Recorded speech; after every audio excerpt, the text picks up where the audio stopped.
1700 clubs, 67 ligues et comités sportifs pour 160 000 licenciés. Le dynamisme de l'île de la Réunion en matière de sport est indéniable.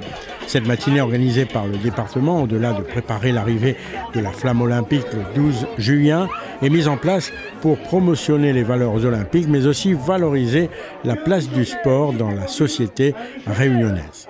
Effectivement, c'est très important pour le département de soutenir tous ces sportifs qui sont méritants de par leurs investigations, leurs investissements.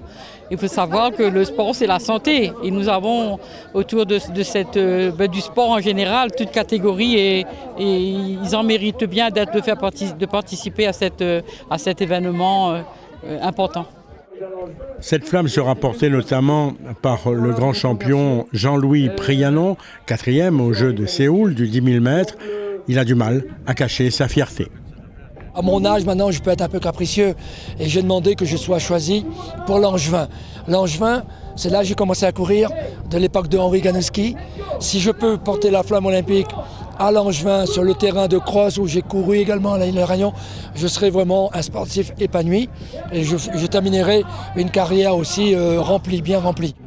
Amy Valincourt, championne de la Réunion du 100 mètres chez les cadettes, devra ralentir le rythme car elle est bien décidée à savourer ce moment exceptionnel.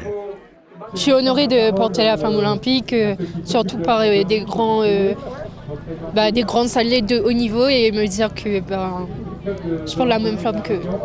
Ce qu'il faut savoir, c'est que la flamme olympique passera très tôt ici à la Plaine des Sables, mais elle sera dans la zone la plus australe de France et de l'Union européenne, à la pointe du Langevin.